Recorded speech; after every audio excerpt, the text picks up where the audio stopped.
اور موسیٰ کی والدہ نے ان کی بہن سے کہا کہ ان کا حال معلوم کرنے کے لیے ان کے پیچھے جاؤ، سو وہ انہیں دور سے دیکھتی رہی، اور وہ لوگ بالکل بے خبر تھے، اور ہم نے پہلے ہی سے موسیٰ پر دائیوں کا دودھ حرام کر دیا تھا۔ اللہ اللہ، انہوں نے دائیوں کا دودھ پینا ہی نہیں تھا، اللہ نے حکم دے دیا تھا۔ موسیٰ کی بہن نے کہا کیا میں تمہیں ایسے گھر والوں کی نشاندہی کروں جو تمہارے لیے اس بچے کی پرورش کرتے، پڑا ہے نا پیچھے آپ نے، اور وہ اس کے خیر خواہ بھی ہوں۔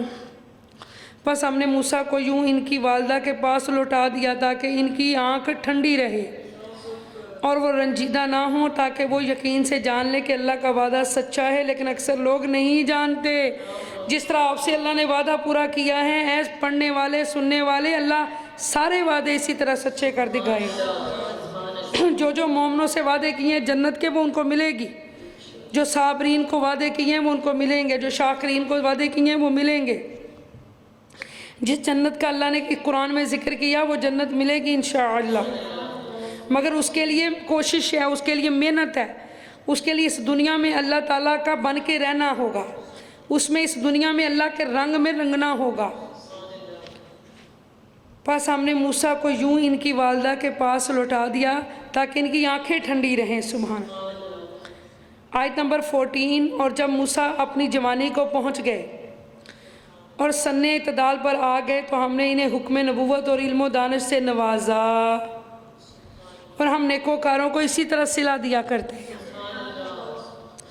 اور موسیٰ شہر مصر میں داخل ہوئے اس حال میں کہ شہر کے باشندے نیند میں غافل پڑے تھے، تو انہوں نے اس میں 2 مردوں کو باہم لڑتے ہوئے پایا، یہ ایک تو ان کے اپنے گروہ بنی اسرائیل میں سے تھا اور یہ دوسرا ان کے دشمن قوم فرعون میں سے تھا۔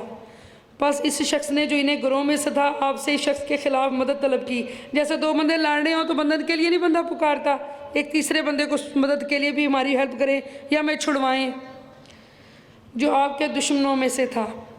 بس موسیٰ علیہ السلام نے اسے مکہ مارا تو اس کا کام تمام ہو گیا، ایک مکے سے ہی وہ مر گیا۔ پھر فرمانے لگے یہ شیطان کا کام ہے جو مجھ سے سرزد ہوا ہے، بے شک وہ سری بہکانے والا دشمن ہے۔ موسیٰ علیہ السلام عرض کرنے لگے ہاں میرے رب، بے شک میں نے اپنی جان پر ظلم کیا، سو تو مجھے معاف فرما دے۔ بس اس نے انہیں معاف فرما دیا، بے شک وہ بڑا ہی بخشنے والا نہایت مہربان ہے۔ مزید عرض کرنے لگے ہاں میرے رب، اس سبب سے کہ تو نے مجھ پر اپنی مغفرت کے ذریعے احسان فرمایا ہے، اب میں ہرگز مجرموں کا مددگار نہیں بنوں گا، میں کسی کی اس طرح سے ہیلپ نہیں کروں گا، چاہے مجھے لاکھ پکارے ہماری مدد کرو۔ بس موسیٰ نے اس شہر میں ڈرتے ہوئے صبح کی کہ بھی پتہ نہیں مجھے راتوں رات پکڑ لیں گے، راتوں رات آ کے مطلب ظاہر ہے قتل ہو گیا مجھ سے۔ بس موسیٰ نے اس شہر میں ڈرتے ہوئے صبح کی اس انتظار میں کہ اب کیا ہوگا، تو دفعتاً وہی شخص جس نے آپ سے گزشتہ روز مدد طلب کی تھی، جس نے پہلے آپ سے مدد مانگی تھی، آپ کو دوبارہ امداد کے لیے پکار رہا تھا۔